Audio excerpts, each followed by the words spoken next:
میں آپ کو کسی اوکیجن پہ بلاتا ہوں جس اوکیجن میں دنیا کے فائنسٹ لوگ موجود ہیں اس محفل میں. پلیز یہ بات ذرا توجہ سے سنیے.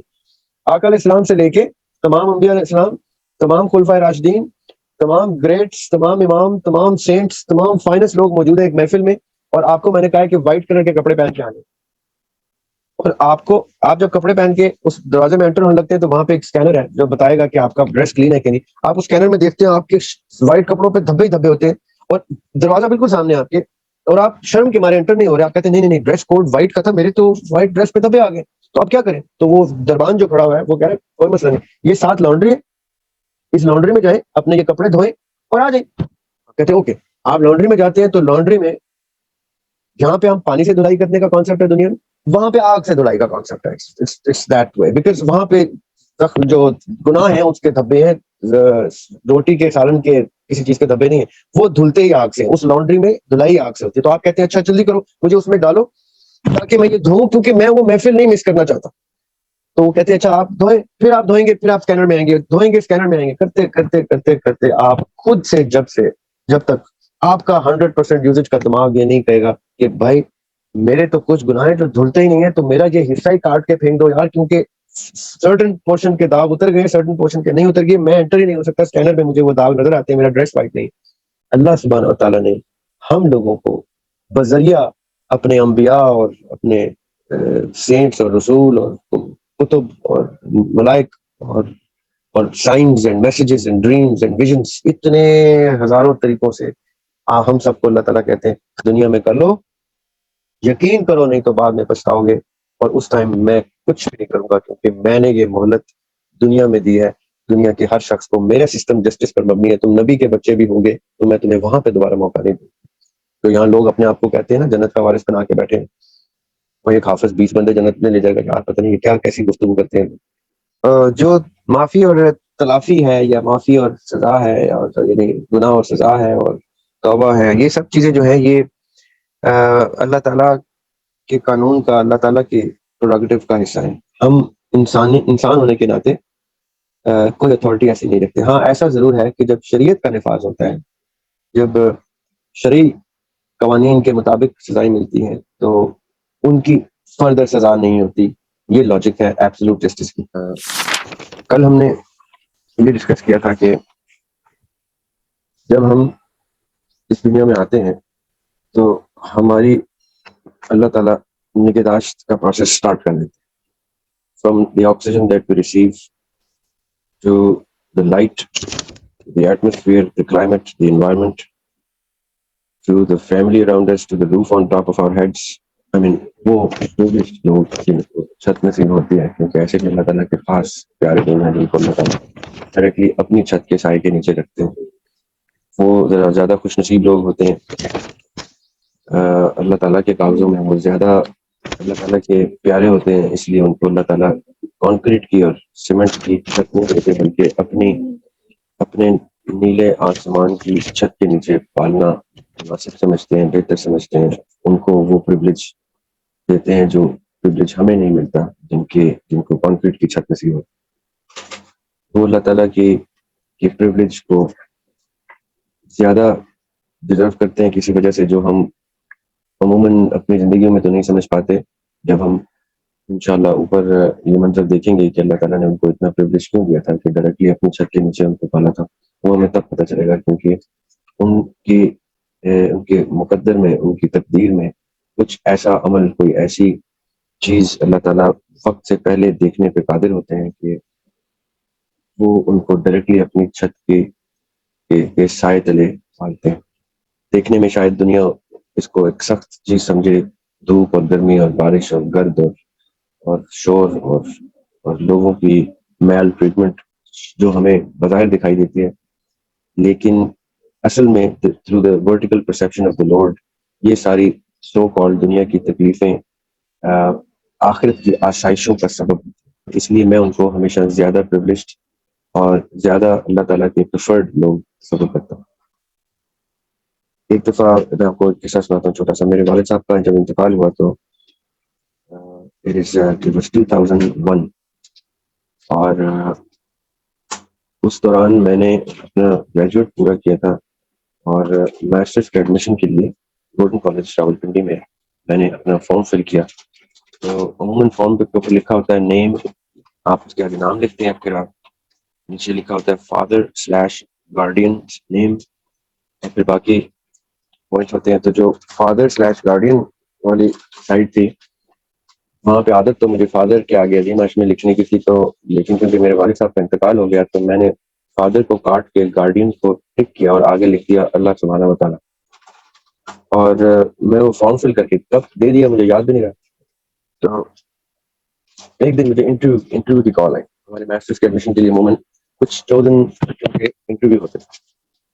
تو میں بھول چکا تھا میں فارم پہ کیا لکھ چکا ہوں. تو جب انٹرویو کے لیے بلایا گیا تو وہ پینل کے 4-5 حضرات موجود تھے, جس میں پرنسپل, وائس پرنسپل اور ہیڈ آف ڈپارٹمنٹ تھے 2-3. تو میں جب بیٹھا تو مجھے کہتے ہیں آپ کو پتا ہے کہ آپ کو ہم نے کیوں بلایا. میں نے کہا جی مجھے جو شک ہے وہ یہ ہے کہ آپ مجھے ایڈمیشن دینا چاہ رہے ہیں, لیکن آپ اس سے پہلے مجھ سے کچھ سوالات کرنا چاہ رہے ہیں کہ شاید میرا کوئی ایپٹیٹیوڈ ٹیسٹ یا کوئی شاید کوئی آپ کو مناسب, آپ کو لگا کہ میرا انٹرویو لینا ضروری ہے سلیکشن سے پہلے. تو ایسے کر کے انہوں نے میرا فارم لہرایا. ایسے کر کے آپ کو پتا ہے آپ نے فارم پہ کیا لکھا. میں نے کہا سر مجھے یاد تو نہیں ہے اس میں ایسی کیا کوئی بات ہے کہ آپ مجھے انٹرویو کے لیے بلائیں, لیکن بتا دیجیے پلیز, دور سے مجھے نظر نہیں آ. کہتے ہیں آپ نے یہ فادر کارڈ کے گارڈین کیا گیا اللہ سبحانہ و تعالیٰ لکھا. میں کہا یس یس سوری سر میں بھول گیا تھا. جی میں نے ایسا ہی لکھا ہے کیونکہ میرے والد صاحب کا انتقال ہو گیا, تو اب میرے گارڈین اللہ تعالیٰ ہے, تو اب آپ مجھ سے ذرا بچ کے رہیے. اب آپ میرے ساتھ کوئی الٹی سیدھی حرکت نہیں کر سکتے, انٹرویو جو ہے دیکھ بھال کے لیجیے گا, کیونکہ آپ گارڈین شپ اللہ تعالیٰ کی. اب آپ نے میرے ساتھ کوئی ایسی کوئی حرکت کی جو میرے گارڈین کو پسند آئی تو میں بھی نہیں بچا سکوں گا. پہلے تو میرے والد صاحب زندہ تھے تو ان تک بات پہنچنی تھی. اب تو آپ ڈائریکٹ ابھی فرشتے آپ کو آبزرو کر رہے ہیں کہ آپ یتیم کے ساتھ کیسا سلوک کرتے ہیں. اب تو آپ کو بہت پریشان ہو جانا چاہیے, کیونکہ یتیم کا تو والی ہے اللہ تعالیٰ. اب وہ پانچوں میرا منہ دیکھیں کہ بھائی یہ کیا باتیں کر رہے ہیں. کہتے ہیں آپ یہ آپ what are you talking about, آپ یہ کس حوالے سے بات کریں. میں نے کہا سر جب میں چھوٹا تھا میرے والد صاحب سے تو میں نے پوچھا کہ یہ یتیم خانہ کیا ہوتا ہے, تو میرے والد صاحب نے مجھے بتایا کہ بیٹے یتیم خانہ اس کو کہتے ہیں جس گھر کی نگہداشت, اس گھر کے میں موجود بچوں کی نگہداشت ڈائریکٹلی اللہ تعالیٰ خود کرتے ہیں.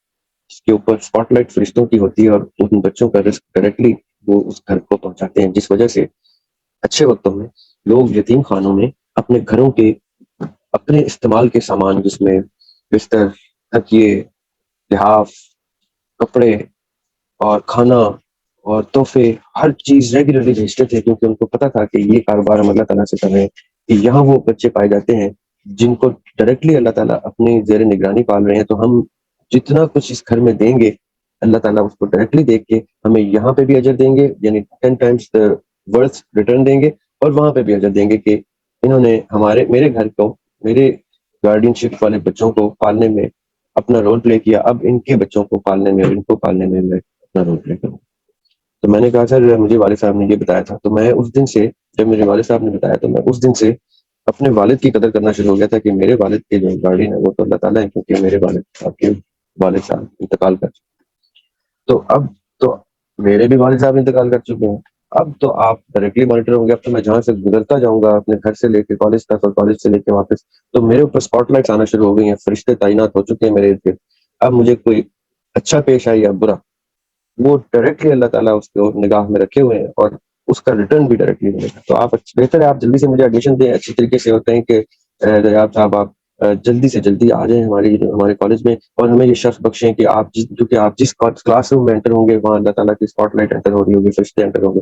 جس ڈیسک پہ میں بیٹھوں گا ادھر فرشتے آس پاس بیٹھے ہوں گے. آپ کے لیے تو میں بڑا اسپیشل ہو جانا چاہیے. آپ کو تو مجھے بغیر فیس کے بلکہ کسی پاکٹ منی کے ساتھ رکھ لینا چاہیے.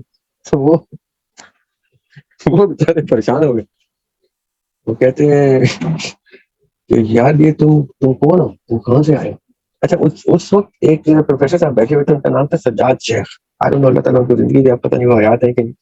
سجاد شیخ جو تھے ان سے میرے والد صاحب بھی پڑھ چکے ہیں, وہ میرے والد صاحب کے بھی ٹیچر رہ چکے ہیں. یعنی عظیم صاحب نے گولڈن کالج سے بھی کسی دور میں کوئی سرٹن کورس کیا ہے. Golden college Pindi, it is very popular college in Rawalpindi, established since 1890 something, 1894 I guess.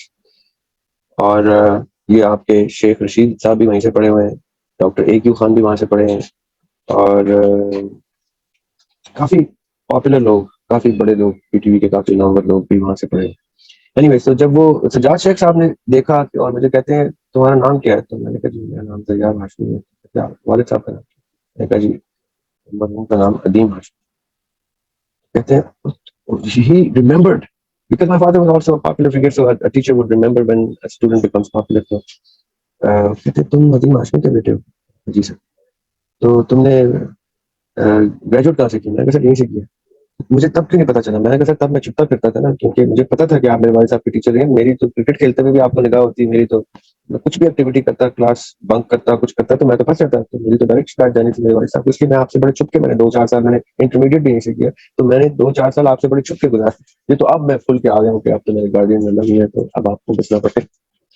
Anyway, then he gets up, he asks me to come close and embraces me and he says کہ یہ گفتگو جو ہے عدیم ہاشمی کا ثبوت ہی کر سکتا تھا، اور اچھا ہوا آپ سے خود مل کے خوشی ہوئی، اور آپ you will be my student. I teach English in masters. میں نے کہا سر that is good to know because میں نے ماسٹرس انگلش لٹریچر میں کرنے کا سوچا ہے. میرا پہلا ماسٹرس انگلش لٹریچر میں ہے، اور پھر دوسرا ماسٹرس میں نے پولیٹیکل سائنس میں کیا.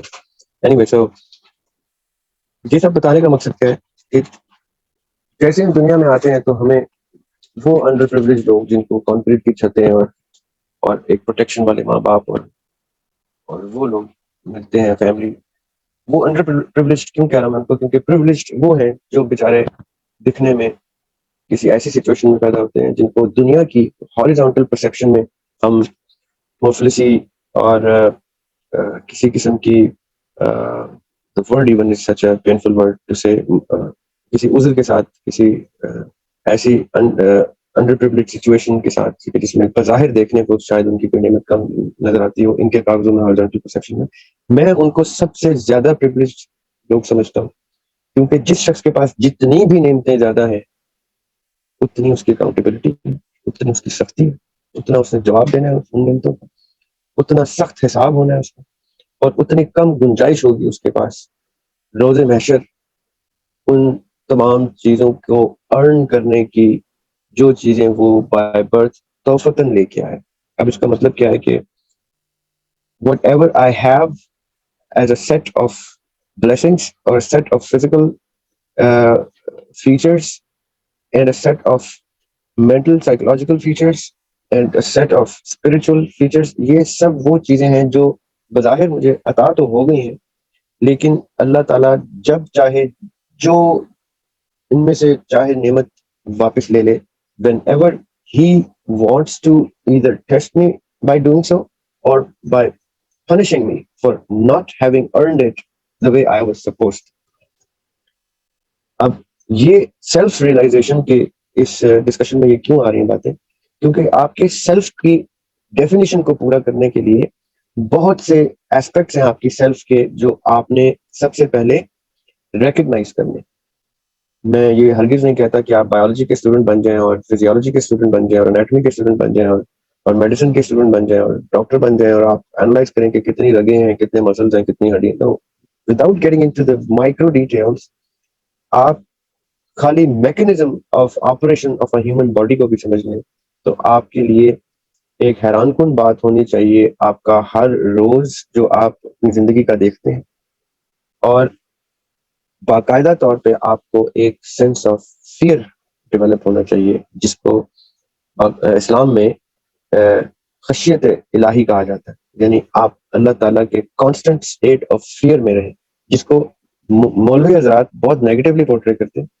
یہ بڑا پازیٹیو فیئر ہوتا ہے جس کو ہم فیئر آف لوزنگ بھی کہتے ہیں. Fear of whether or not we have earned it، یہ بھی ایک فیئر ہوتا ہے کہ میں آپ کو اچانک سے ایک تحفہ دے دوں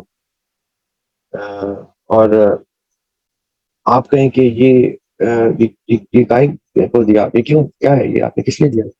تو میں آپ سے کہوں کہ یہ تحفہ بھی ہے because of the relationship we have, اور یہ امانت بھی ہے. ہبا آپ کو کچھ یاد آتا ہوگا اس بات سے، تحفہ بھی ہے اور امانت بھی ہے. یعنی ہبا کو میں نے ایک پین دیا، پینسل دی، قلم کہ بیٹے میری طرف سے یہ آپ کو گفٹ ہے. لیکن جب میں آپ کو قلم دے رہا ہوں تو میں ساتھ یہ بھی بتا رہا ہوں کہ بیٹے اب قلم تو میں نے دے دیا، لیکن یہ ضرور ذہن میں رکھیے گا کہ یہ قلم لکھنے کی طاقت رکھتا ہے. It has the ability to write upon your will. ہے تو یہ لکھنے کا آلہ، لیکن آپ کے کنٹرول میں آ گیا ہے. اب یہ تحفہ تو ہے لیکن یہ امانت بھی بن گیا، کیونکہ اس سے آپ جو کچھ تحریر کریں گے اس کی اکاؤنٹیبلٹی میں آپ، یعنی ہر لفظ جو اس سے لکھیں گے وہ آپ کے حساب میں بولے گا. آپ کے at the time of your judgement, on the day of judgement, وہ سارے حروف they will speak for themselves. جو کہتے ہیں نا آپ کا ہر باڈی پارٹ بولے گا، وہ اس کا مطلب ہوتا ہے کہ آپ یہ نہیں کہ وہ باتیں کرنا شروع کر دے گا، مطلب کہ اس کی ایگزسٹنس ریکارڈڈ ہے اس طرح سے کہ it will speak for it self because it was under the will of yours, the free will of yours, the control of yours. So however you controlled the weapon that you have or the tool that you have, ہاتھ weapon بھی بن سکتا ہے اگر میں اس کو مارنے کے لیے پنچ بنا کے یا اس سے کوئی ویپن یوز کر رہے، گولی مارنے کے لیے، چاقو مارنے، میں اس کا استعمال میرے اوپر ہے، اس کی کیپیبلٹیز کیونکہ میرے کنٹرول میں آ گئی. اب یہ تحفہ بھی ہے اور یہ امانت بھی ہے. تحفہ اس لیے کہ اللہ تعالیٰ نے in the future ahead of yours which you are unaware of and he is well aware of، آپ کچھ ایسے اعمال سرزد کریں گے کہ آپ تحفہ ڈیزرو ضرور کریں گے، لیکن ارن کر پائیں گے کہ نہیں کر پائیں گے یہ آپ سے چھپا دیا گیا ہے، اور اس کا حساب صرف اسی دن ایکسپوز کیا جائے گا جس دن آپ کے دنیا سے وقت آپ کا ختم ہو جائے گا اور آپ کے پاس چینجز کرنے کا، انڈو کرنے کی گنجائش ختم ہو جائے گی. اس وقت آپ کے یہ تمام تحفے تحائف ایک امانت بن کے ایسے آپ کے سامنے بچھا دیے جائیں گے جس کو آپ ڈینائی نہیں کر سکیں، کیونکہ آپ کو یاداشت بھی وہ دے دی جائے گی 100%. جو بھی ہم 2% برین یوز کر رہے ہیں اس ٹائم آپ آپٹیمم برین یوزیج پہ ہوں گے، کیونکہ آپ اس ٹائم اللہ تعالیٰ کے اس زون میں ہوں گے جو دنیا کی قید سے مبرہ ہو گئے. آپ وقت کی قید سے مبرہ ہو کے ایک اور ڈائمینشن میں آئیں گے جہاں پہ آپ اپنی آپٹیمم اسٹیٹ آف مائنڈ میں ہوں گے. نہ کوئی آپ کو ابہام اور شک شبہ ہوگا، آپ کو سب کچھ 100% یوزیج پہ کلیئر ہوگا اور ساری میموری ریوائیو ہو جائے گی آپ کو as if it happened just a few minutes اگو. اس طرح سے آپ کو میموری ساری ریوائیو کر دی جائے گی تاکہ آپ وہاں پہ یہ نہ کہہ سکے یہ کب ہوا، مجھے یاد کرائیں، ایسا کب ہوا تھا، میں تو بھول بھی گیا. That would not be possible. You would be given granted a memory, the usage of your brain to a level that you would be able to access every single detail of yours from the very start of the free will act that you were granted with. چاہے وہ کچھ ماہ کی عمر سے آپ کا start ہو جائے practice اپنے مطلب کی، یا کچھ کیسز میں سال کی عمر میں ہوگا. however اب یہ سارے کے سارے آپ کے اعمال اور آپ کی نعمتیں، آپ کے تحفے تحائف، بلیسنگز جو اللہ تعالیٰ نے آپ کو عنایت کی ہیں، جب وہ آپ کے سامنے ایکسپوز ہوں گی تو اس وقت میموری کے ساتھ آپ کہیں گے yes I remember as clearly as anything that this I did, this I accidentally did, this I deliberately did, this I repeatedly did, this I regrettably did, this I did with pride. یعنی آپ کے ساری feelings اور emotions اس وقت، اس لمحے جو اس عمل کے دوران تھی، چاہے وہ آپ زور زبردستی سے کر رہے تھے، جان بوجھ کے کر رہے تھے، خوشی سے کر رہے تھے، غم سے کر رہے تھے، however وہ ساری اپنی فیلنگ اور ایموشن کے ساتھ وہ چیز آپ کے سامنے آیا ہوں. تو اللہ تعالیٰ کیونکہ وہ سب کچھ پہلے سے جانتے ہیں، تو there would be certain things that you would be deserving at that time, and then there would be certain things that you would not be deserving. Why or how? By having misused them. تو جو چیزیں آپ کی مس use کے زمرے میں آئیں گی، جو چیزیں آپ کی ابیوز کے یا ناٹ ارنڈ کے زمرے میں آئیں گی، وہ چیزیں جلا دی جائیں گی. یہ میں آپ کو سمپلیفائی کر رہا ہوں. the process of accountability, the process of judgment and the process of the، جس کو ہم پنشمنٹ کہتے ہیں، پنشمنٹ نہیں ہے، جسٹس ہے. پنشمنٹ تب ہو جب آپ کی کمپریہنشن میں کوئی بات نہ آئے. جب آپ کی کمپریہنشن میں کوئی بات آئی تھی تو آپ اس کو سزا نہیں کہہ رہے ہوتے دل میں. یعنی مثال کے طور پہ پچھلے دنوں یہ آپ کے سامنے ایک بڑا پاپولر کیس تھا نور مقدم کے مرڈر کا. تو اب جب ہم نے سب نے اس کو فالو کیا نیوز پہ کہ کیا چل رہا، تو جب اس کو سزا سنائی دی گئی تو ہم سب اس کو سزا نہیں کہہ رہے، ہم اس کو انصاف کہہ رہے ہیں. ہم اس کو کہہ رہے ہیں ٹھیک ہوا، بلکہ ویسا ہی ہونا چاہیے تھا جس ٹارچر کے ساتھ اس نے اس کے ساتھ کیا، یا یہ ہونا چاہیے. ہر کسی کا ایک ریئیکشن ہے. پرٹیکولرلی اس باپ سے پوچھیں جس کی بیٹی کے ساتھ ہی ہو، یا اس ماں سے پوچھیں، یا اس کے بہن بھائی سے پوچھیں، اس کے لوڈ ون سے پوچھیں، تو وہ آپ کو ایگزیکٹ فیلنگ بتائیں گے. اسی طرح اللہ تعالیٰ جو ماں سے بھی 70 گنا محبت کرتے ہیں نور مقدم سے، یہ اس سے پوچھیں کہ وہ کیا تصور رکھتے ہیں. اگر ایک ماں کہہ رہی ہے کہ اس شخص کو اسی طرح سے ٹارچر کیا، جو 70 گنا مائیں جو ہیں وہ کیسے ریئیکٹ کر رہی ہوں گی جب وہ اپنی بیٹی کے ساتھ یہ اس کی باڈی کی ڈیسیکریشن دیکھیں کہ اس نے نہایت بری طریقے سے قتل کیا. تو 70 times more love of the Lord would put this guy before him, before the person, and how would that person grant justice, not punishment, grant justice. یہ جو punishment کا لفظ ہے قرآن پاک میں یا فلسفے کی روح سے یہ سمجھانے کے لیے punishment ورڈ ہوتا ہے. اصل میں یہ فقط انصاف کے تقاضے ہوتے ہیں جو پورے ہوتے ہیں. اب جیسے ہی آپ کے اعمال آپ کا self with the blessings and the blessings speaking for themselves would be exposed right before your eyes, آپ خود سے آپ بقلم خود کہیں گے کہ یہ حصہ میں نے بہت ابیوز کیا, اس کو تو ذرا جلائیں, یہ حصہ میں نے بہت, اس کو بھی جلا دیجیے, اس کو بھی جلا دیں, اس کو بھی جلا دیں, یہ تو میری پوری باڈی جل جائے گی اس طرح, تو جلا دیں, کیونکہ یہ جب تک جلے گا نہیں. اٹس لائک کئی دفعہ میں آپ کو ایک ایگزامپل دیتا ہوں کہ ایک کپڑے کے اوپر داغ آ جاتا ہے تو آپ اس کی دھلائی کرتے ہیں. آپ اس کی دھلائی کیسے کرتے ہیں؟ آپ اس کے اوپر ڈٹرجنٹ ڈالتے ہیں, اس کو پانی سے ویٹ کر کے اس کو رگڑتے ہیں, اتنی بےدردی سے رگڑتے ہیں کہ امیجن کریں کہ اگر وہ سکن ہو, کپڑا نہ ہو, وہ سکن ہو تو اس کے کتنے ٹکڑے ہو جائیں.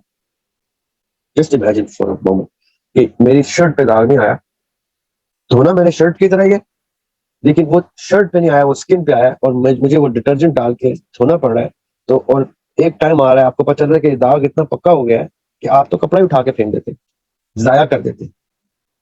ہم سب کرتے ہیں نا, ہم اس چیز سے واقف ہیں کہ ہمارے کپڑوں پہ جب ایسا کوئی سالڈ پکا داغ آ جاتا ہے کہ جس کو ہم کہتے ہیں ارے یار یہ تو شرٹ اب ضائع ہو گئی, یہ میرا اتنا مہنگا اتنا قیمتی سوٹ خراب ہو گیا, اب مجھے یہ پھینکنی پڑے گی اس کے ساتھ کی کوئی اور شرٹ اگر میں نے اس کو میچ کرنا ہے تو, ورنہ یہ پورا کا پورا سوٹ ہی پھینک دو.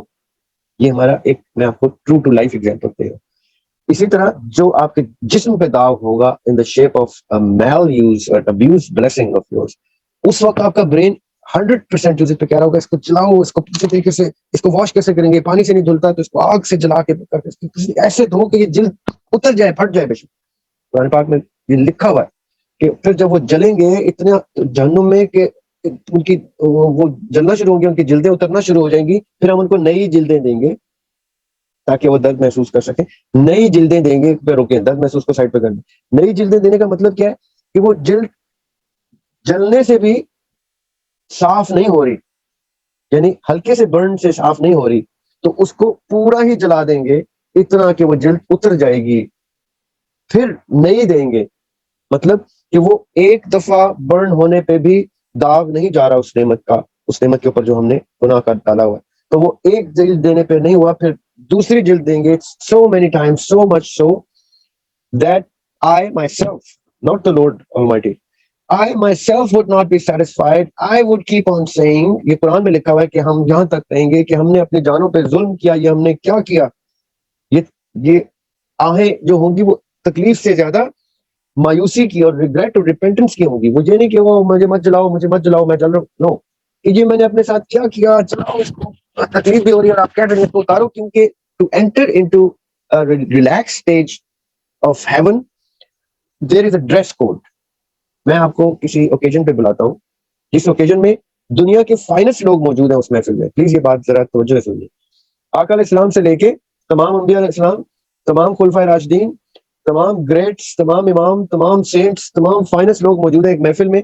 اور آپ کو میں نے کہا ہے کہ وائٹ کلر کے کپڑے پہن کے آنے, اور آپ جب کپڑے پہن کے اس دروازے میں انٹر ہونے لگتے ہیں تو وہاں پہ ایک اسکینر ہے جو بتائے گا کہ آپ کا ڈریس کلین ہے کہ نہیں. آپ اس اسکینر میں دیکھتے ہیں آپ کے وائٹ کپڑوں پہ دھبے ہی دھبے ہوتے ہیں, اور دروازہ بالکل سامنے آپ کے, اور آپ شرم کے مارے انٹر نہیں ہو رہے. آپ کہتے ہیں نہیں ڈریس کوڈ وائٹ کا تھا, میرے تو وائٹ ڈریس پہ دھبے آ گئے, تو آپ کیا کریں؟ تو وہ دربان جو کھڑا ہوا ہے وہ کہہ رہا ہے کوئی مسئلہ نہیں, یہ ساتھ لانڈری ہے, اس لانڈری میں جائیں, اپنے یہ کپڑے دھوئیں اور آ جائیں. کہتے ہیں اوکے. آپ لانڈری میں جاتے ہیں تو لانڈری میں جہاں پہ ہم پانی سے دھلائی کرنے کا کانسیپٹ ہے دنیا میں, وہاں پہ آگ سے دھلائی کا کانسیپٹ ہے. اٹس دیٹ وے, بیکاز وہاں پہ جو گناہ ہیں اس کے دھبے ہیں, روٹی کے سالن کے کسی چیز کے دھبے نہیں ہیں, وہ دھلتے ہی آگ سے. اس لانڈری میں دھلائی آگ سے ہوتی ہے. تو آپ کہتے ہیں اچھا جلدی کرو, مجھے اس میں ڈالو تاکہ میں یہ دھوؤں, کیونکہ میں وہ محفل نہیں مس کرنا چاہتا.